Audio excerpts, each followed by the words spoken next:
All right, well, let's go ahead and get started because I know everybody's sharing their lunch hour with us, and really appreciate you all being here today. Probably folks will continue trickling in and hopefully just jump in at any point. So I'm Melissa Zornita. I'm the Executive Director of the Hillsborough County City-County Planning Commission. We're thrilled to have with us today a panel of speakers to talk about transit-oriented development, and in particular, how transit-oriented development could happen here in Tampa and Hillsborough County.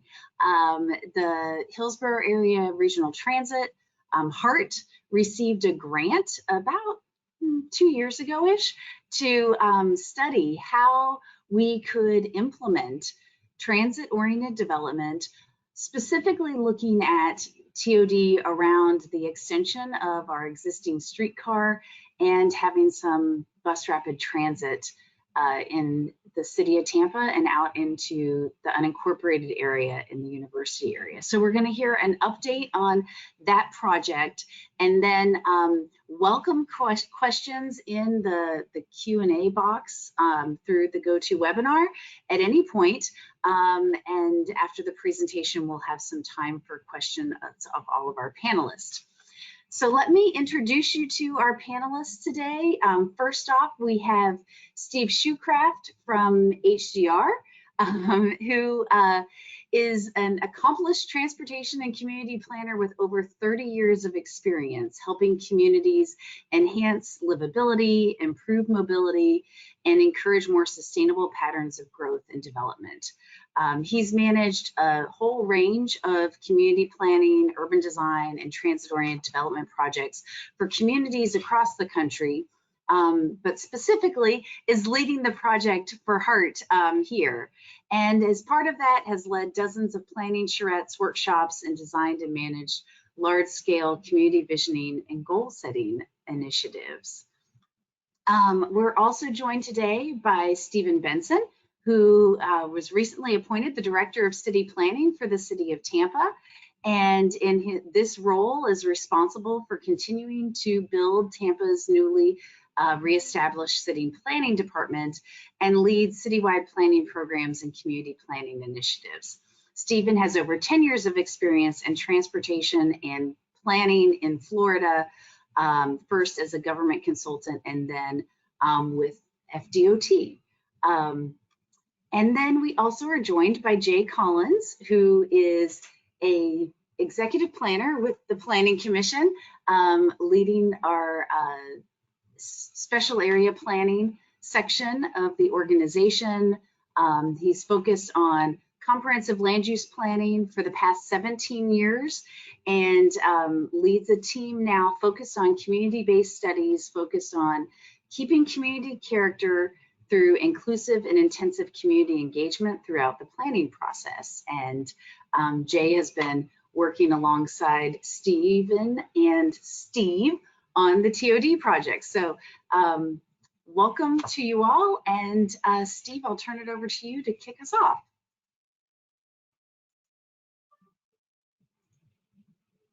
Oh, we can't hear you. Okay, now we're unmuted. Now we can great. Thank you. What we have is about a 15-minute presentation on the status of the project. As Melissa mentioned, we started just as the pandemic hit. So we worked through our early phases of this kind of somewhat remotely, used all these sorts of tools to engage folks in early discussions. And then more recently, we've been able to go out and do more live hands-on engagement focused on trying to solve specific questions about the future in one of the station area locations along the corridor. So I'll talk more about that toward the end of the presentation. So it looks like it's going to be long with 7 items, but I promise it won't be. I'll go through this pretty quickly. We'll talk a little bit about TOD, where we stand with the project now, dive a little bit more deeply into TOD strategies, debrief on the station area planning process that we're close to wrapping up, and talk about the plan and code framework, which is really how these ideas about land use and development integrate with the existing comprehensive planning tools and city zoning tools, so we can get more transit supportive, transit oriented projects on the street. So this is all about the future of communities along the corridors planned for enhanced transit in the city of Tampa and Hillsborough County. So, and the idea for the grant is that this should set the stage for similar work along future corridors. So it's called a pilot project because this is the first application of these ideas, and then we will extend those, or the county and city working with the Planning Commission and the TPO will apply these kinds of ideas or strategies elsewhere as future fixed guideway corridors are identified. This is supported through an FTA grant under the Program for Transit-Oriented Development Planning. HART is the project sponsor, and our partners are the City of Tampa, Hillsborough County, TPO, and the Planning Commission. So quickly, and you've probably all seen and read different takes on what it takes to be successful in the transit-oriented development world. And I'm going to highlight some of those things that we'd like to focus on as we bring folks into the discussions. So specifically and fundamentally, transit-oriented developments need to be walkable and well-connected. So they need to be designed to promote walking, biking, and transit use as safe, convenient, attractive alternatives to driving. And we really do fix on the idea of a 5-minute, 10-minute walk because all of the research done over the last 30 to 40 years points to that walk shed as the areas where transit trips are produced. So we see a really significant production of potential transit trips in the 5-minute walk shed. We see that continue to the 10-minute and then significantly decline beyond that half-mile limit. And that's really all about a comfortable walk. So if the walk is a comfortable walk, that walk shed can expand. As that walk becomes less comfortable and difficult, involves parking lots and unsafe sidewalks, that walk shed contracts dramatically. So the walking environment within the walk shed to transit is fundamental to achieving successful TOD. We talk about density and diversity, and what this is really about is trying to get development close to the station, within the walk sheds, and well connected to a stop. So transit is an attractive alternative to driving. We look to attract a mix of uses both within station areas and along corridors. So not each station area has to have a precise mix of uses, but you want to have those mix of uses available along the corridor so that someone can walk to a stop, take a short trip, and access the things they need to meet their daily and weekly needs with a short walk and a transit trip. Context sensitivity is really fundamental, and we're looking at inserting TODs within existing built environments. Understanding the context is really critical. There's really not a one-size-fits-all strategy. And even if we think about station typologies or area typologies, it still gets down to fitting new development, more intensive walkable development within existing neighborhoods and existing communities, and transforming auto-oriented places to become more walkable and transit friendly.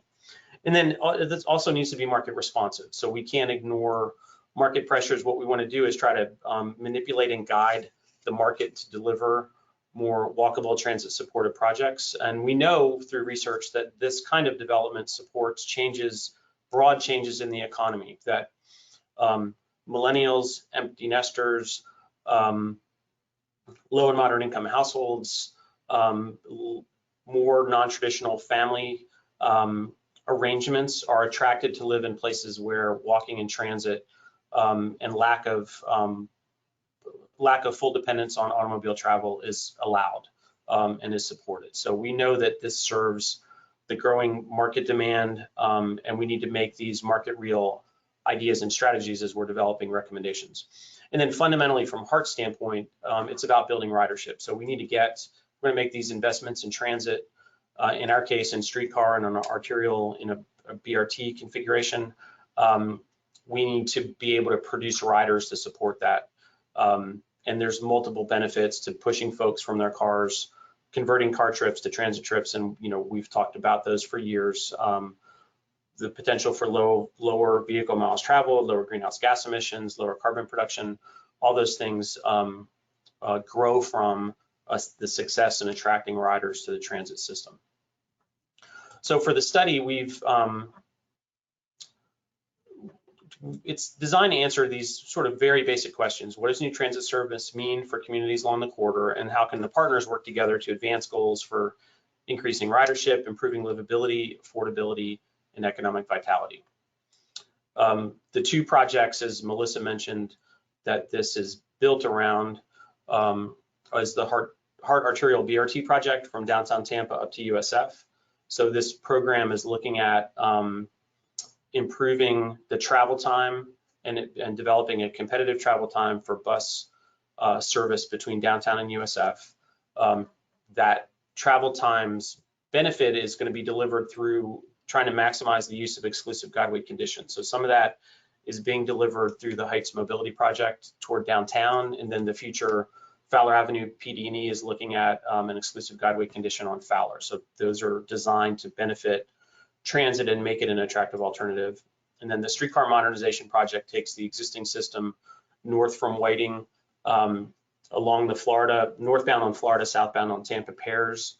We're currently looking at modernization of the existing system, developing that extension up to Palm Avenue, and that allows for the possibility of future extensions to build on this phase of an extension, possibly to the west or possibly to the north.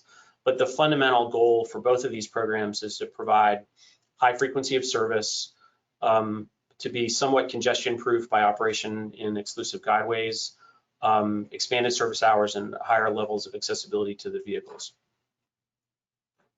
So this process was really started, and it grew around early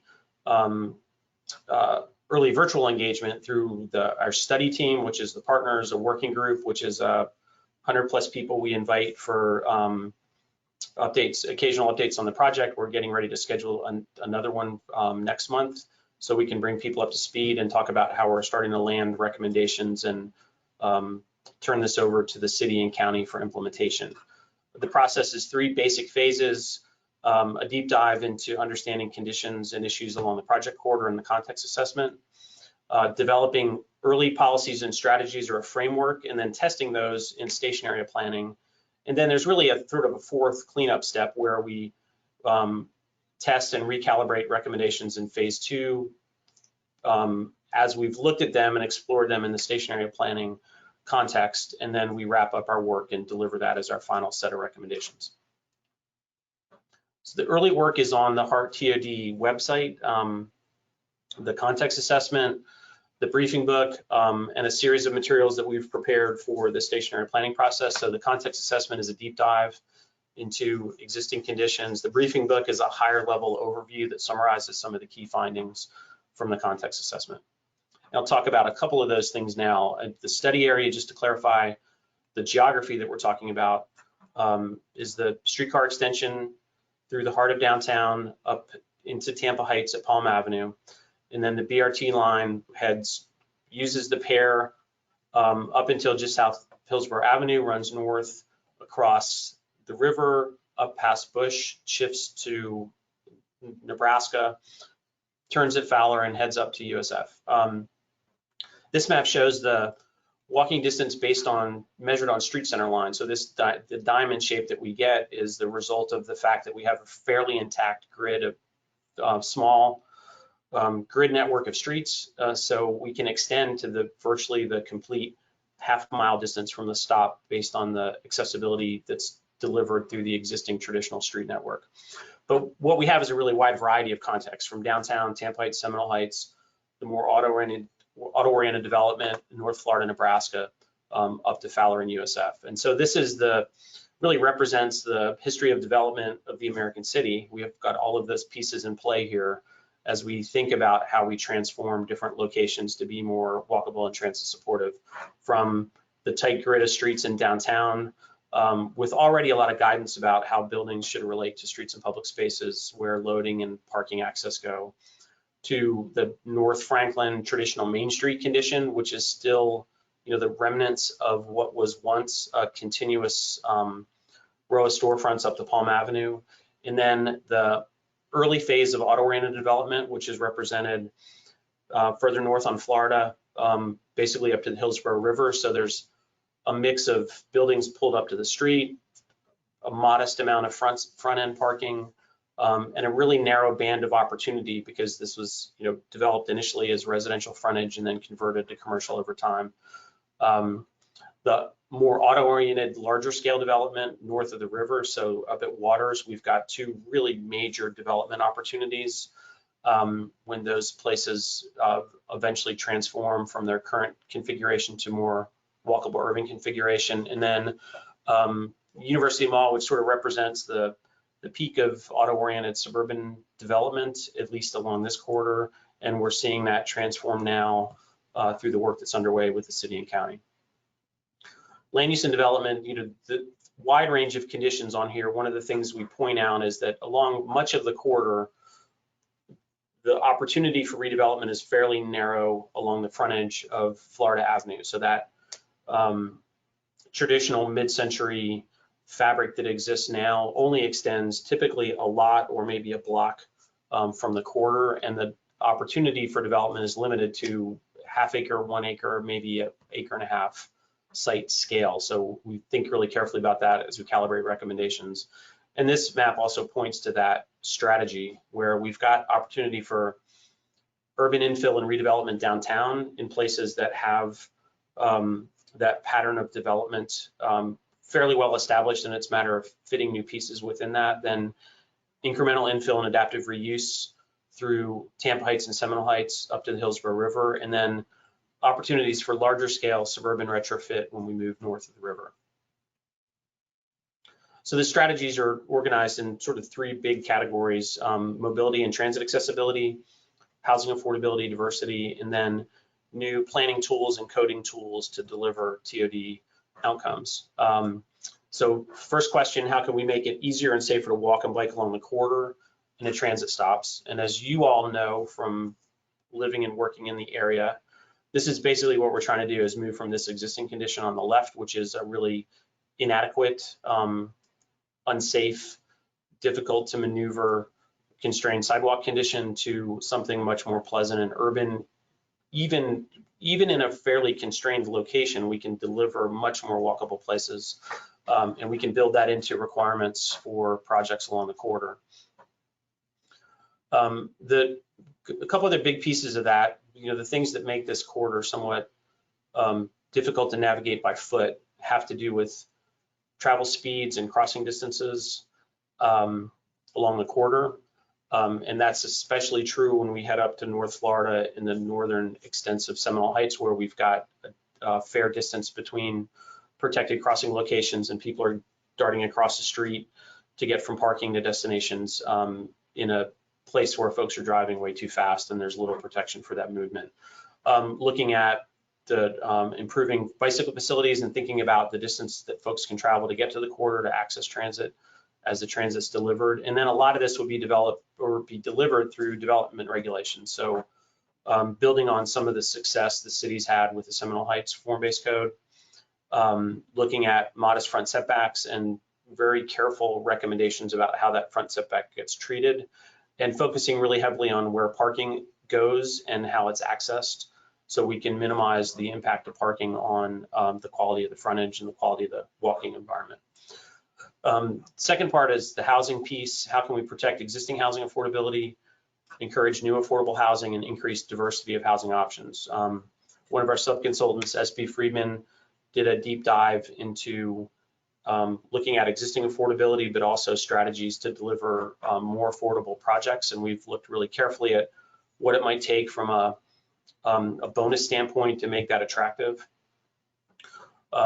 Their recommendations focused on these 5 areas: housing programs, regulatory options, zoning tools, funding mechanisms, and capacity building. The things, all the pieces of the puzzle as you think about both protecting and supporting existing affordability in some of the neighborhoods along the north end of the corridor, bringing more dollars, public dollars, to the table to support projects, and aligning those projects with, or aligning them or pushing for support for projects and locations with transit, so folks can benefit from transit accessibility and relieve some of the pressure on their pocketbooks by not requiring auto ownership to access jobs around the region. And then the other side of the affordability question is really thinking about diversity. Is how we introduce opportunities for missing middle housing types between what's being delivered in the market now, which is primarily single family or small scale attached single family, and larger scale apartments. There's a bunch of types that existed historically along the corridor and throughout this region that's difficult to deliver now. So we're looking at potential code hacks to make these easier to deliver. And then the next question really focuses on one of the key challenges for us is how do we encourage development that promotes walking and transit use and brings new opportunities to the corridor and fits community context. So we're always looking at that balance between where new development could go, how dense it could be, while thinking really carefully about where the line is drawn between what's TOD and what's neighborhood, and how do we make sure that new investment fits and complements what exists now. So we're taking a place-based approach to thinking about how we do this. We're focusing really heavily on form, scale, orientation, configuration of buildings, thinking about how that applies in different locations along the corridor, and then looking at new TOD tools for incorporation in the comprehensive plan, and incorporation into zoning and building those through community-based planning processes. So the basic toolkit that we're talking about and developing more detail on now is these place types. So the larger scale development appropriate just north of downtown, up by USF. Basically, this TOD urban type is what's planned to be delivered for the University Mall property, and then possibly also applying the same scale of opportunity to the sites north of the river at Waters. TOD Center is these locations with an uptick in density that would most likely require structured parking to support. So this is 4 to 5 story building types, highly walkable ground floor environments, really careful thinking about what streetscape conditions are required to support the scale of intensity. TOD General is a slight downtick in scale, 3 to 4 story projects, but that can be supported with surface parking and with a parking brake to make it possible to achieve this kind of density in this scale of project. And then the TOD neighborhoods, this would be the locations along the corridor with the potential for maybe a simple uptick in density through allowance for ADUs, but also places where we can insert missing middle as a transition between what happens on the corridor and with the conserved neighborhoods to the outside of the corridor. So I'm going a little bit long. This will be really quick, just a handful more slides. The way the study was developed is about 2/3 of the way through the study, we take a break and focus on stationary planning, where we test these ideas in a specific geography with the community and with a high level of interaction. So the stationary planning process that was defined for this project was the Palm Avenue station area. So this is Tampa Heights from the downtown interchange up to Columbus, from the Heights project over to 275. So we held a community leaders briefing, 2 in-person charrette sessions where we had folks roll up their sleeve and gather around tables with us and mark up maps and drawings. We've held 1 workshop so far with the Tampa Heights Civic Association. We're planning another, and then we've got a couple wrap-up meetings to close out that process. But we're landing on what we think is a pretty good set of recommendations to advance the Palm Avenue station area process. So these are some shots from the charrette. So this was a live hands-on exercise, work around tables to answer specific kinds of questions, and then pin up and review sessions. Got great feedback. We had the basic advice here or direction was to, argue with your pens. So write and mark things so we could take these back to the office, which is what we're doing now, and trying to understand and interpret what we learned from this exercise. We've prepared a set of maps that distill those exercises into some info about folks' favorite places, best streets and best walking environments, issue areas or areas of concern, and then a look at redevelopment potential and get some initial sense of people's comfort level with different scales and intensity of development. And so the first exercise, first charrette, resulted in that map set. Then we took an initial draft set of regulatory maps back to the community to test to see if we were on the right track. So we had a mobility plan that talked about street crossing and focus areas for streetscape improvements. The regulatory tools that we're recommending, which is a zoning overlay for TOD areas that would apply a district map that defined building scale by type. So this is TOD 4 and TOD 5 aligned with the transect. And then frontage quality, so we define street types, and there's regulations that would affect how folks addressed each of these frontage types in terms of the setback, building frontage condition, parking location and access, and ground level, the ground level building conditions. Where we are in that effort is to translate those things, and this gets us a little bit into the weeds about our recommendations, but we're focused on developing a 3-phase process where we represent the TOD vision through mapping of the place type. So those categories that I identified first would be the initial take on what the community believes is appropriate for TOD development. That becomes the basis for a TOD future land use map overlay, which would provide for adjustments to the underlying future land use categories to deliver TOD projects. And then to take it into zoning, there would be a TOD zoning overlay that builds on the future land use map overlay that provides form-based controls through a series of regulating plans that will guide development. And really the key takeaway is none of these things happen automatically. They happen through corridor and stationary planning processes that the city and county would support for additional locations along the corridor. So the toolkit would be established, and the stationary planning process would apply those tools, the future land use map overlay and the zoning overlay, as the primary devices to implement the plan recommendations. Now, we've done some mapping to show that broad vision for where those categories would apply. And we're looking at, in the Palm Avenue station area, the kind of block by block, lot by lot definition of the TOD future land use map overlay that would allow for modifications to the underlying future land use categories, and the TOD zoning overlay, which would provide additional form-based controls that would override the underlying zoning categories. And then we're making a secondary set of recommendations about where that underlying future land use should change and where the underlying zoning should change. And that gets us to where we are now. So we're wrapping up work on the Palm Avenue stationary planning process. We're revisiting the corridor-wide planning and regulatory framework recommendations and starting to patch all our material together into our final project documentation for acceptance by heart and by the partners. And that concludes the presentation. I have not been tracking the chat, so I'm not sure what's out there for chat, but let me turn it back over to moderators and they'll guide us through discussion. Yeah, thanks so much, Steve. So we've got a couple questions in the chat. Just a reminder to everybody listening, you can either type in the chat box or if you want to raise your hand, you can do that as well and we'll unmute you.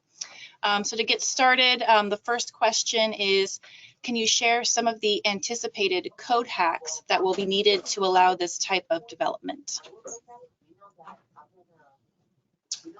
Diving right into the details there with that question. Yeah, let me flip back a couple slides.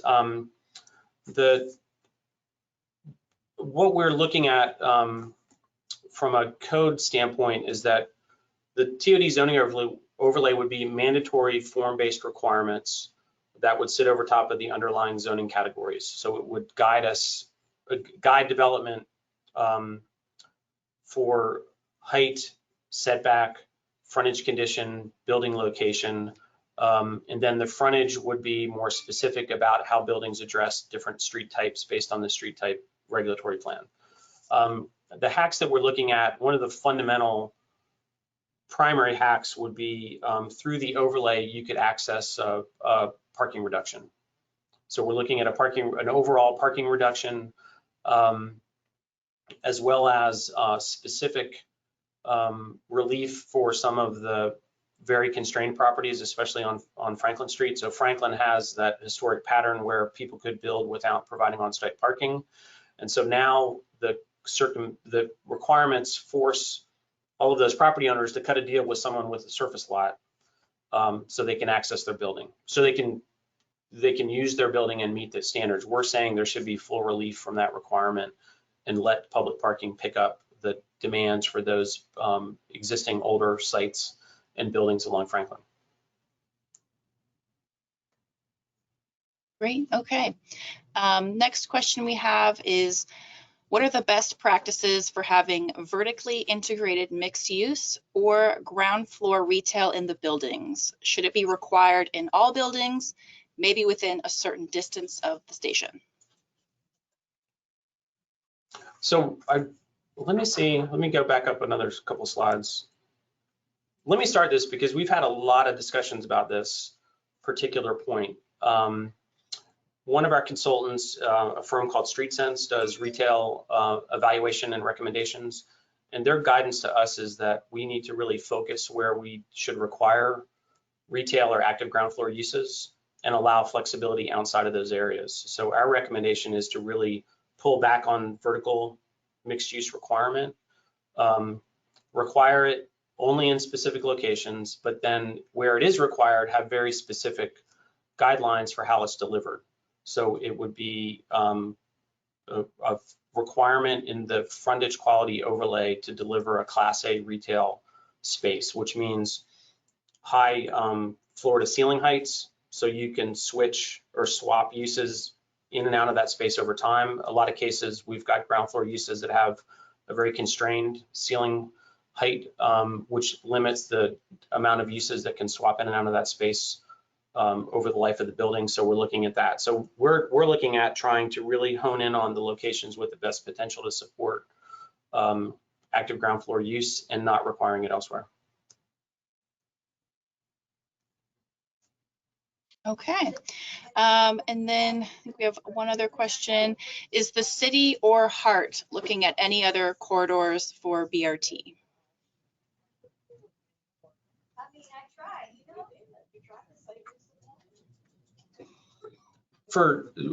I can start it and then we can sort of speculate about what might happen in the future. Right now, the only project that's in the project development phase is the Arterial Brt Project. So that's the project that we're looking at and thinking about how that impacts land use along the corridor. There's been earlier studies looking at east-west corridors and other north-south corridors to deliver a higher frequency of service, but right now they haven't advanced to the PD&E level. So it's really, Hart is looking at their strategic plan now and starting to think about how that could be delivered in the future. And then Jay might, maybe talk a bit about the bus emphasis corridor study that also sort of takes the TOD strategy and applies it to places with slightly less intensive transit service. Yeah, Steve, that's a good segue. Another issue with transit-oriented development with the actual project we're doing here, the funding is coming from an FTA grant, and that grant is actually looking for basically a premium transit line, whether that premium transit is a fixed guideway or a BRT. So currently in the city of Tampa, an unincorporated county, this corridor we have is the only corridor that has that outside of downtown with the actual streetcar itself. So while we do have conversations about east-west and north-south for one day having another corridor for transit-oriented development, those are the only ones right now that would actually meet the intent for an FTA grant. What Steve was working with the bus emphasis corridors, and HDR is actually working on some policy for the bus emphasis corridors.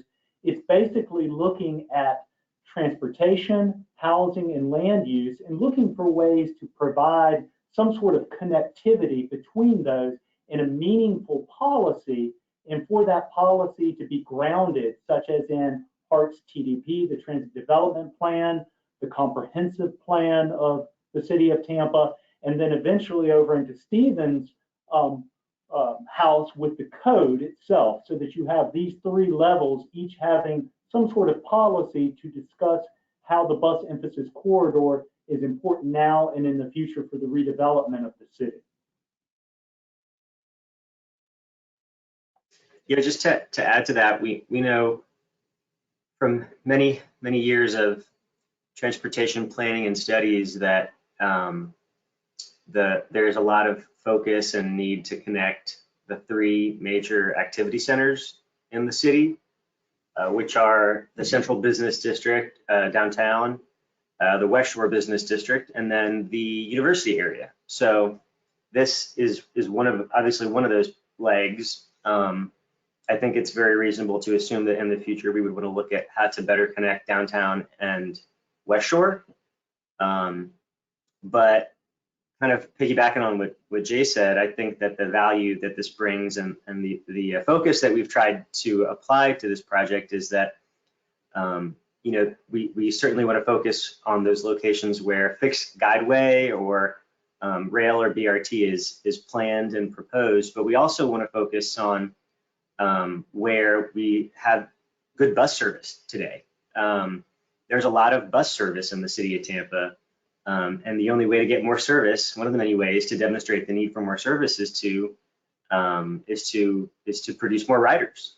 And so that's one of the ancillary goals of this, is to create communities where walking, biking, and taking transit is easier and safer and more integrated into the built environment. Great, okay. Looking at the chat and raised hands, I see Mauricio Rosas would like to speak, so I'll go ahead and unmute you. Or Michael, maybe you could unmute if I'm not doing it correctly.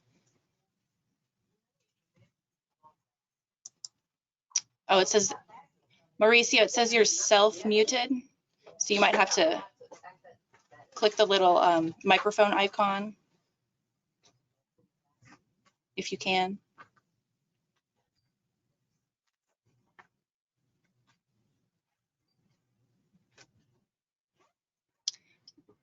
Michael, if you're on, would you be able to assist Mauricio? He's got his hand raised. Yes, one sec. Okay, thank you.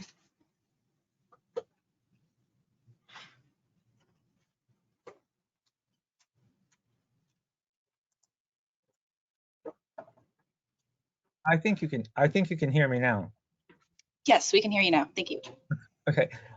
So first a question from recent Tallahassee. So Tallahassee's removing all overlay districts. Does that affect what we're doing here?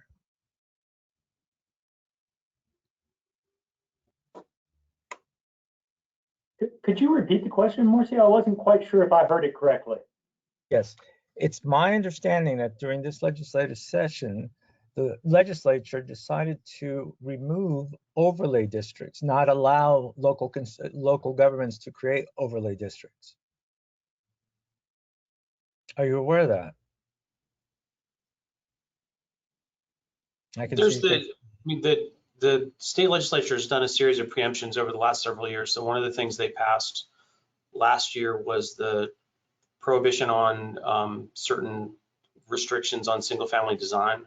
So is that, you're referring to that specifically? Yeah, I think so. Yeah, I think that's the one. Yeah, that's true. And then the other question is, we can do this within the city and we can maintain these constraints, but outside of the city, I mean, land use is a political issue.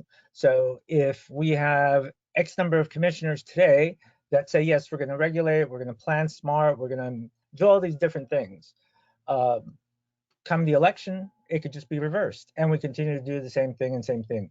Within the city of Tampa, within this corridor, actually within just the urban core and the corridor, do we have a better system that when the next mayor comes in, that they will not have the ability to make these changes as quickly as they have been done, let's say in South County, or is it still just remains political?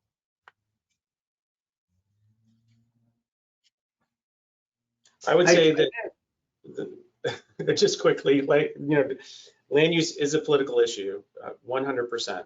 That any changes that we're recommending here need to get through an approval process, either as a future land use comprehensive plan change or a zoning change. So there's no question that that's one of the challenges. I think what we strive for is to get a sufficient amount of community alignment so they can advocate for these changes, and that advocacy can continue through political cycles and administrations and different kind of leadership takes on what's happening in a community. So I can tell you for Tampa Heights, we heard a lot and were pressed to carefully consider work that they had done 20 plus years ago for the Tampa Heights community plan.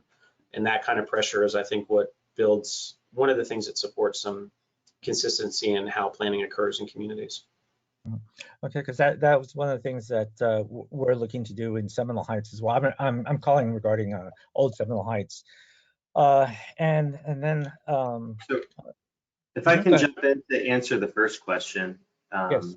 I think that what you might be referring to was House Bill 401 from the 2021 legislative session.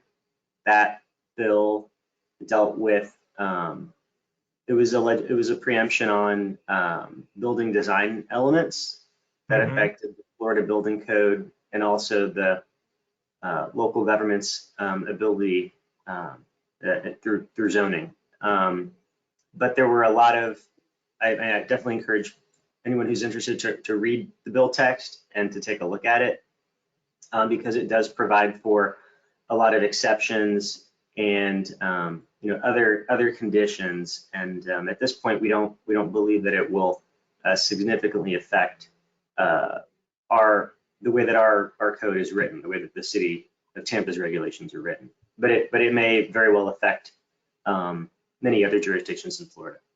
Okay. Well, one final question, and that's regarding white collar workers. So I've been driving this particular point for the past several years. Is what can HART do to encourage a white collar worker to get on that bus and go to work? That seems to be the biggest setback that we have, because in the South, buses are deemed for minorities, people with disabilities, people who are with low incomes, but that's not really the truth. The truth is that buses are for everyone. So how does HART plan to overcome that? How can we as a community overcome that and get white collar workers within this corridor, and actually maybe even a little bit further in this corridor, to start using the bus system? I think choice riders are something that HART has gone after for years. But I also think that certain county commissioners who will say that they are the most underfunded transit agency in the nation per capita of the size of the area that they serve is indicative of not that they can't, won't, or shall not, but that they're working within the budget that they have. So I don't think it's an issue of if they do or don't. I think it's an issue of they're working within what they have. Premium transit service on paper, at least here, will show that you will be able to cut some of the transit times. And I'm sure that that will get some people out of their cars. But it's also changing the development pattern. If you actually build in areas and you don't park it at 1.6 spaces per unit, then you're inviting people to come into that neighborhood without cars and actually use the transit. If you park everything a $300,000, $400,000, $500,000 unit with 1.6 parking spaces, then it's detracting from the ability to utilize the transit in the first place. So I do think that there's a little bit of both sides of that equation that have to work out. We actually need to write we need to write something that is actually going to help HART, whereas at the same time, HART needs to be funded to where that they can actually provide headways 10, 15, 20 minutes that will get some of those people out of their cars. And it's not just a white collar, it's also a lot of single moms who would much rather be in their car driving to work because they have to go get their kid. And if their kid is at the school across town, they don't have access because there are not enough routes that crisscross each other to connect. So it's not really that question of why can't we get certain people on the bus, but it's more of a question of why doesn't the bus go where the bus should go for me? That's the question that we should always ask ourselves. What can we do to get more buses on the road? Thank you. I'll just add to that as well. We know how to make transit work in Tampa. We quadrupled the amount of service on the Tampa Streetcar and made it free, and ridership more than tripled. We know what the ingredients are, but the Streetcar is the most frequent route in the entire system in Hillsborough County, every 15 minutes. Every other route is twice, if not 3 times as long in terms of how long you have to wait for the next vehicle. So we know what it takes to attract people is to provide decent, high quality service. Beyond just putting a route, the route ought to be more frequent. That's how you attract more people. So it's really getting back to the nuts and bolts of what makes good transit service. And like Jay said, making sure that the places that we're taking people to and from on transit are actually built to encourage and support transit. So hopefully that helps. Well, thank you. Thank you, all of you. All right, great discussion.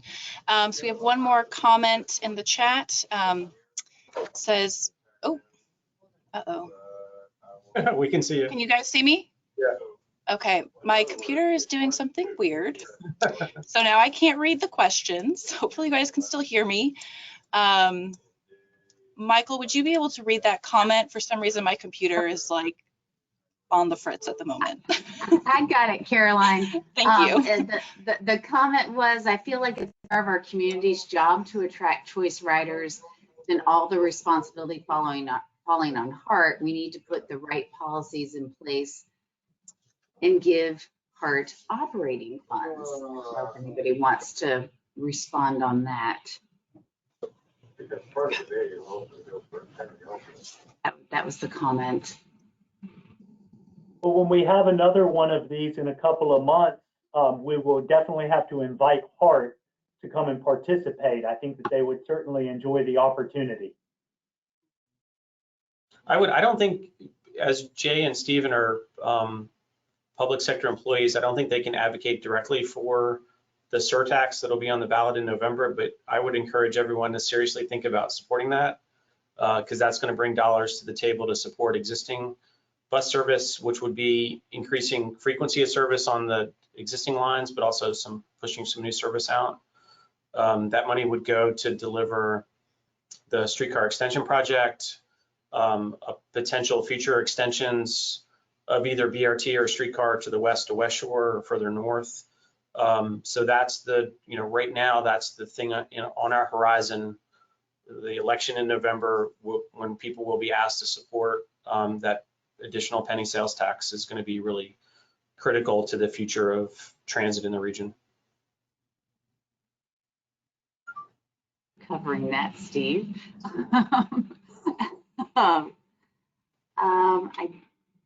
I don't see any other hands or questions. Any parting words from our panelists?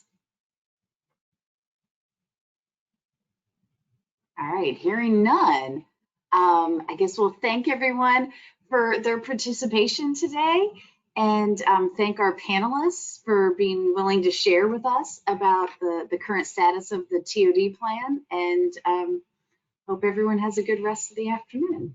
So I will just add at the end of it, Melissa, that since we do have everybody's emails off of this, when we do actually move this to the next stage and actually start a plan amendment or some zoning work on it, we can certainly have a mailing list, because we obviously will want folks to basically speak on the topics that we have and what Mr. Shoecraft has put together and what the residents of Tampa Heights put together. So with that, I'd like to thank everybody for joining us today, and thank Lynn and Stephen and Steve for putting this together. Thank you all. Thank you. Stephen, I'm sorry, my voice is a little rough, but did you want to mention the Tampa Moves tonight, and also the Live, Grow, Thrive Vision Survey for people to get involved as well? Sure. Just real briefly, we've worked to bring a world-renowned walkability expert to Tampa to give a presentation and to give his perspective on some things we could do and change about the city's transportation system. And that is going to be at the Tampa Firefighters Museum in downtown from 5:30 to 7:30 tonight, April 26th. And the guest speaker is going to be Dan Burden. And then we do have the survey open for the City of Tampa Comprehensive Plan Update, the initial vision survey. And if you go to livegrowthrive2045.com, you can provide your feedback on the vision to the Planning Commission and to city staff, and we will take that into consideration as we update the comprehensive plan. Thank you. Everyone have a great day. Thanks. Thanks.